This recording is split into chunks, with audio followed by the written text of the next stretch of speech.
Welcome to Money Matters. My name is Jim Butler with Markham Wealth, and my co-host tonight is Dave Emery with Planning Capital Management.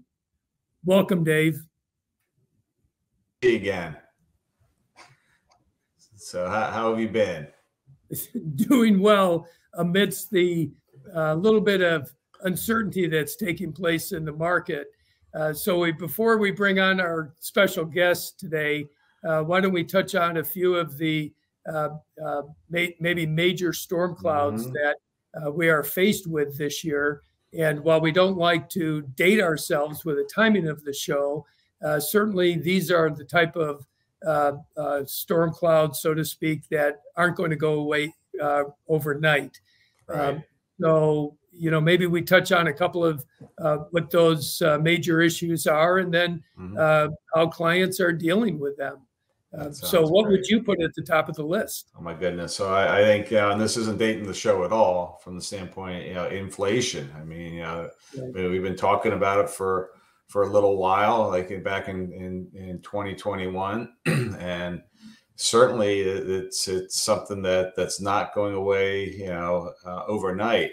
I just saw something recently showing the last 12-month rolling, CPI numbers, that's if you look at consumer price index plus food and energy, it was like 7.5% over the last 12 months. If you take out food and energy, it was still 6%. So that's hitting everybody's purchasing power and pocketbook, and that's definitely what what's on people I talk to their minds.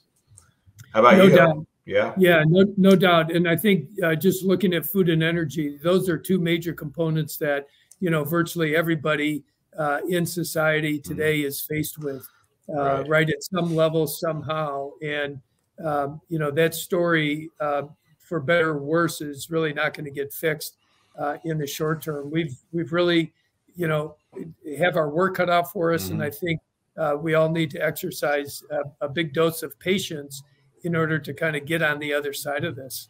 Yeah, no, I think you absolutely nailed it when you said patience. And I think that's one of the big things that we've lived in this environment over the last handful of years where we really have not had an impact of really any, I don't know, much of any inflation. And now when you have some, it hurts. And it's coming back to patience. I do think moving forward, this will get better. When? I guess that's the question, but this definitely will get better moving forward. Right. So I had a conversation recently with a client, and the topic of risk came up, that four-letter word. Yeah. And his initial response to that, or answer to that, was the risk in the market, meaning, the equity market and the volatility that we've experienced now for the past few months. Right. And will likely continue, for the foreseeable future. Right. So let me ask you, if you were posed with that question, how would you address a client's concern about risk? And then I'll share with you the answer I provided to my client.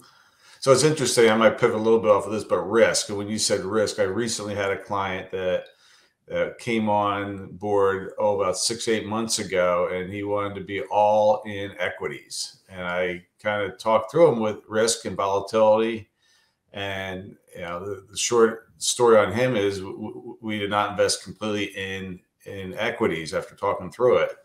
Now with the volatility that we have, what's the first thing that he comes to is like, my volatility. So I think it's having an understanding of the variations in returns that you can have based on how your portfolio is set up, and then kind of coming back and revisiting that from time to time. Because when the market's going up, I always say when the market goes up, the phone isn't ringing. When the market goes down, that's when people are, calling and saying, well, I don't want this volatility. But that's part of being invested is there's upsides and there's downsides, and understanding how to weather through those downsides and talking through it is very important, and being diversified is important.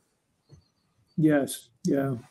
Well, I think the biggest risk that investors face is really what we were talking about before, and it has to do with interest rates and inflation. Mm-hmm. So, stated differently, purchasing power. Yep. So volatility is a natural part of the market, as we know, really over the past 40 years. The S&P 500 index has had an average annual drawdown of 14% per year. That doesn't mean anybody has lost anything to the tune of 14%, but the average annual drawdown of 14% is not something to take lightly. But I think risk is defined more, as we pointed out before, loss of purchasing power due to inflation just all of a sudden comes into your back pocket and takes away the value of the dollar. Right. Yeah, exactly. I mean, to your point about drawdowns. I mean, there is drawdowns in the market. Any one time period over any one time period, but you only realize it if you sell out of it. That's the other thing. It's like you have to understand that how you're situated and what to anticipate, and then if there are times when the market has adjusted down and you need cash, then maybe you look at some of the other stuff that are not invested in the market to free up that cash. And that's another piece I help to advise clients on, is that when you see the S&P 500 go down by, pick a number, 500 points, that doesn't mean that your portfolio went down the equivalent amount, because you are not completely invested just in the S&P 500. And I think a lot of times people they kind of lose sight of that. They get caught up in the news and they just kind of lose sight of that. So that's part of our, job to help educate them. So, yeah. Well, I can't help but follow your comment there by saying you really have to be careful who you listen to, because the vast majority of, financial media, I think, does represent the story in a very poor fashion. Right. I mean, I hate to boil it down to something as simple as their primary goal is to keep you and me and everybody else listening over and above, delivering quality advice. Of course, they would differ with that, but they're in the journalism business, and last I looked, that's not what I do. That's right. Yeah. We help clients to solve problems and to gain and maintain financial independence over lifetimes. Right. Exactly. I mean, last point maybe on risk is that your risk tolerance or your risk tolerance can change over your lifetime too, depending on what stage of life you're in. If you're in the accumulation phase, if you're young in the accumulation phase, it may be one type of risk, but then as you get into the spend down phase and maybe the later life phase, it can be something different. So I think it's important that it's not just something where you just look at it once and you just kind of set it and forget it. You need to come back and talk through it at a number of different points in people's lives and make adjustments as needed per how they are at that stage of their life. Well put. Yep. Very well stated. Dave, let's segue to the question written into us from Tim Jensen. He's asking the question, what's a good way to financially plan for rising interest rates? I guess that's a appropriate question based on what we just talking about. As we talked about, higher interest rates means higher borrowing costs, and somewhere, when you have higher borrowing costs, that will equate into, like we talked about, impacting your purchasing power moving forward. So I would say regarding planning for higher interest rates, look at areas that are impacted by debt. One in particular is credit cards. As interest rates rise, if you're carrying a balance on your credit card, those interest payments are going to rise along with that. So having a plan to combat that's important. Another area to potentially look at is with regards to home lending. I mean, if you have an adjustable rate mortgage or you have a home equity line of credit, those are both tied to interest rates. And as interest rates go up, those rates do adjust up. So again, it equates into higher costs associated with paying higher interest payments on those loans. Again, then I guess lastly, the area I'd kind of look at, and just kind of, these are all from people clients I've talked to, is regards to student loans. So student loans are also tied to interest rates. The federal student loan program is, the interest rate is set it's around July for the next upcoming year. So as interest rates go up, those interest rates on those loans will be higher for them, in particular the federal loans. And if you have student loans that are through private lenders, they're also typically adjustable rate loans. So as interest rates go up, those loans will go up too. So I'd say in general, just have an understanding of the debts that you're carrying and what impact rising rates will have on them, and plan accordingly. Good answer. Thank you, Dave. And if you have any questions that you would like our panel to answer, the best way to communicate that us is through watching the screen and following along. You can have your questions answered on Money Matters. Please go to our website, money-matterstv.com. On our homepage, click on the banner on the right that says, Send us your questions. While you're on our website, you can find information about our host and guests, as well as show notes and links about this show and past shows. Money Matters is also available as a podcast on iTunes and Stitcher, so you can listen to Money Matters while you're on the go. That website address, again, is money, MONEY, -matters, MATTERS, TV.com. Okay, so our special guest today is somebody that has an expertise that I think is timely, really, for the vast majority of our listeners. And Wendy Elridge from Markham Wealth. Welcome, Wendy. Thank you.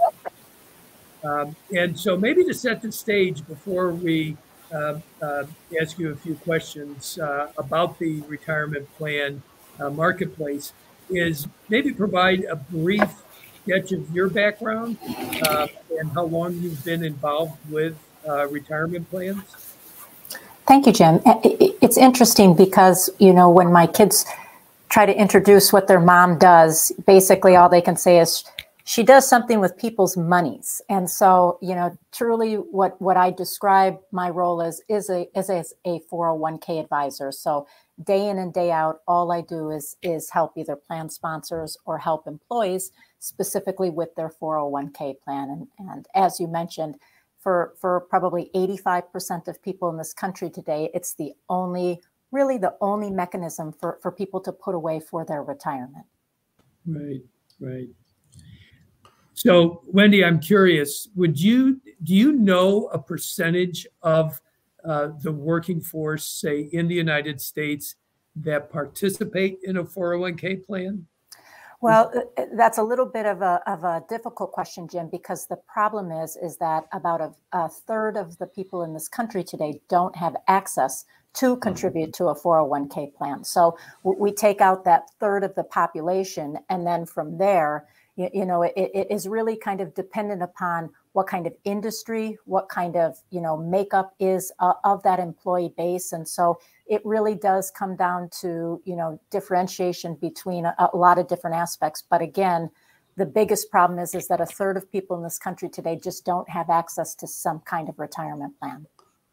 So let me ask you maybe a question. So what are some of the benefits of having a 401k? Can you talk a little bit about that? Why would somebody want to contribute to a 401k? Absolutely. And so really the 401k came about really strictly for a way that employees can put money in on a tax deferred basis. And so money comes out of somebody's paycheck. They don't pay taxes on it. It grows tax deferred. And then when they pull that money out, that's when they're responsible for paying taxes. And so that's really the true benefit of why the 401k plans came about. I personally feel one of the big benefits of a 401k plan is it makes it very easy for employees. And so employees don't have to take their money out, figure out how much it is, go to a bank, go to an advisor, decide, how it gets in there. It just happens automatically for them. And in today's world, we need simplicity when it comes to saving for our retirement. Wendy, are there certain things that an employer can do in order to encourage participation in a plan? Absolutely. And so we will see, you're seeing so much new legislation and pending legislation about how important it is to try to educate and attract employees to get into these 401k plans. And there are ways with plan design like auto enrollment that really can help employees get in with, again, that simplicity of maybe not having to do anything and they get automatically enrolled into the plan. Mm-hmm. Mm-hmm. Yeah. How often do you see company matches in a 401k plan? Well, unfortunately, March of 2020, we had many plans that had to either take away their match or reduce that matching contribution. And so for most employees, they see that match as a reason to get into the 401k plan. And so it is so very important that if your company does offer a matching contribution, to try to take advantage of it. And it doesn't necessarily mean that you have to do the full match. Even if you do $10 a pay, you do 1%. If you're getting those match dollars, that's literally free money that's going into your pocket. So it's so important to try to take advantage of that. So what is, do you have any recommendations on how much people should contribute? I mean, I know I get that asked a lot, so I'm interested in what you might advise. I was going to say it's probably one of the main questions I get when we sit down with employees is, Wendy, how much should I put into this 401k plan? Well, it really does come down to your budget. And so we like to say that, we don't want employees to be 401k poor, where they're putting everything in there and they have nothing left over. So we really try to make sure that they start with the budget. And what's most important for a lot of employees is that we find that they don't have that emergency or liquid account to begin with. So it's really important that we establish that they've got those dollars in something that they can immediately get to. And once we get that bucket, then we can take a look at how much is available for that 401k. Ideally, a number circles around that you should be putting away about 15% of your pay in order to successfully retire. That's a gigantic number. And so for us, we want to say, even if you can start at 2 or 3%, our goal for employees is that if you can try to increase your contribution by just 1% every year, we'll ultimately get to that 15%. But again, I'm not going to hurt you on that bottom line and again, make you 401k poor. Wendy, how about on the other end of the spectrum with people that are contributing the higher percentages? What are their limits as to what they can put in? And I know there's an age band that an extra amount kicks in as well. Yeah, absolutely. Great question. And for me, it's one of the most exciting time periods of the year is that when the IRS comes out with the new limits for retirement plans. And so for the 2022 plan year, an employee can put away up to $20,500. And so most of us in this country today don't like turning age 50. I have turned age 50, but one of the advantages is once that you turn age 50, you can do an additional catch-up contribution of $6,500. So again, the maximum that you can defer out of your paycheck for 2022, if you're under 50, is the $20,500. If you're over 50, is $27,000. Now there are different limits for when you get a match or if your company gives some kind of profit sharing. So those limits are just what can come out of your pocket. Right. So maybe shift gears a little bit and talk about, so you can also put in pre or post-tax contributions into a 401k? You are exactly correct. And I will tell you, in the last probably year, I've gotten more questions around, Wendy, how can I lock in my taxes now? Because they're going to raise my taxes and how can I lock that in? And one of the huge advantages with 401k plans is that a plan can offer what's called a Roth 401k. And that allows employees to, instead of, as my example to begin with, to defer that tax, they can actually pay the tax on that contribution today. And then from that point forward, that will grow completely tax-free. All of the earnings that it earns along the way, you can pull those dollars out and not have to pay any tax on it in the future. Wow, fantastic. And is there a difference between a Roth IRA and a Roth 401k? There definitely is. And this can become a little bit confusing for employees because employees will say to me, well, why don't I just do a Roth IRA? Well, one of the biggest factors that come into play is, as Jim mentioned, if your company offers a matching contribution, you're not going to get any kind of match if you do a Roth IRA. But in a Roth 401k, you can, again, put those dollars in on the after-tax basis and still take advantage of that company match that's coming in. Now, what's important, though, is any money that the company puts in, they are still going to go into the pre-tax dollars. So if the company matches your Roth 401k, you're still going to have to pay taxes on the company's match because, again, they're taking a tax deduction for that. Wendy, how about the upper limits as to what somebody can defer? So you mentioned that folks that are over 50 can go up to $27,000 for 2022. And if there are other features to a plan, such as a profit sharing contribution for a business owner or a sole practitioner that's out there, what are those higher limits that maybe somebody in that position can keep in mind to put away? Yeah, and a lot of that also comes down to a little bit in terms of how the plan is designed. And so depending on how the plan is designed, we can go up to almost, over $60,000 with employer money and employee money. So again, these we're talking about much bigger dollars. But what comes into play is that plans get very excited with seeing these bigger numbers, but we also have to remember that we can't discriminate. So even though maybe, a president of the company or somebody wants to give themselves all this money, because this is a qualified retirement plan, we have to make sure that we're not discriminating. So those dollars can become big, but it's also important that we have to make sure that depending on how the plan is set up, that everybody kind of, takes advantage of those dollars. How often do you recommend employers have a meeting with somebody like you or their 401k contact person in order to update their employees? Is that something they should do quarterly, annually, or how often do you suggest? Really, for the most part, when we think about a retirement plan, this really, if you think about it, it needs to be looked at as a marathon, not a sprint. And so ideally, if employers give access to education for their employees on an annual basis, for the most part, most things should not change much more than annually. So, when we do meetings or we speak to employees, it's so important.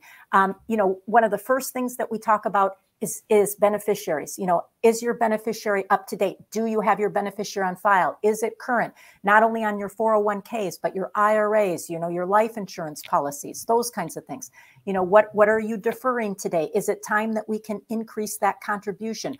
Are you maximizing the company match today? So ensuring just more of the basics, and really, I would say for the most part on an annual basis should be sufficient. So talk a little bit about beneficiaries. What are the beneficiaries, and what should you consider regarding beneficiaries? And this, again, unfortunately, the last couple of years through this pandemic, I've had to deal with many, many instances of people passing away and not having a beneficiary on file. And so depending on how the plan document is set up, there can be certain plan documents that have defaults that if you did not set what your beneficiary was, there may be a default or an order in which it goes to. And so what we want to make sure that every employee does is that they name who they want to receive this money if something should happen to him. So it's, or her. And so it's very important that you have what is called a primary beneficiary. So if something happens to you, this is where your money is going to go. If, for instance, that you have children, you can list them as contingent beneficiaries. So if you and your spouse, pass away at the same time, or the primary passes away, this then would go to the contingents. The worst thing that can happen is if those dollars go into probate. You just don't want that to happen. I personally have 3 children, and so my 3 children are my primary beneficiary. However, I love when my 2 boys are arguing with each other. I make them look at my screen and I change it to my daughter at 100%, and they see they're now at 0. So it should be pretty quick and easy for you to make those changes. So should we switch our conversation to good parenting skills? Well, I don't know if I'm an expert in that one. So in addition to 401k plans, what other types of plans are pretty common for employees to see, whether they're in the private sector or public sector? Really, and that's what's so interesting and becomes so confusing, Jim. You know, I wish that there was a class in high school that just talked about these different kinds of retirement plans. I asked my daughter the other day to write out a check for me, and she was like, I've never even seen a check. I don't even know how to sign it. So this financial literacy is so very important for us to talk about with you know, students and employees. So you're exactly right. Whether your company has what's called a 401k plan, if you're nonprofit, you might have what's called a 403b plan. But there are, again, so many ways. And even if your plan, you know, if you're one of those individuals that doesn't have access to a retirement plan, you could potentially have access to what's called an individual retirement account or an IRA. So it's really a matter of please trying to reach out to somebody, you know, get this information. I know it can be overwhelming, but if you can just reach out for help, it really, we can kind of break down what might be available to you depending on, again, what kind of corporation you work at. Who would they typically reach out to within the company if they have no place to turn, and, you know, maybe whether it's 10 employees or 100 employees, without bothering the owner or president of the company? Who would they typically turn to for that information? Absolutely, Jim. And this is where I think employees that, you know, when number one, employees are always scared to ask questions because they feel stupid. And I tell them it's the same thing, is that, you know, if I were going into their role, whether it be HR or whatever they are, accounting, if I step into that role, I'm not going to know what I'm doing. So if you have an HR representative, that's really the first kind of person or line, you know, to go to is really, they should be able to direct you. Okay, you know, we have this set up, or we have this individual that you can speak to. So I would really start with whomever is either the office manager, the HR director, the vice president of operations, should really be able to direct that person in the right path. So you talked about retirement plan beneficiaries. Are there other beneficiaries that you should, other types of beneficiaries you should consider?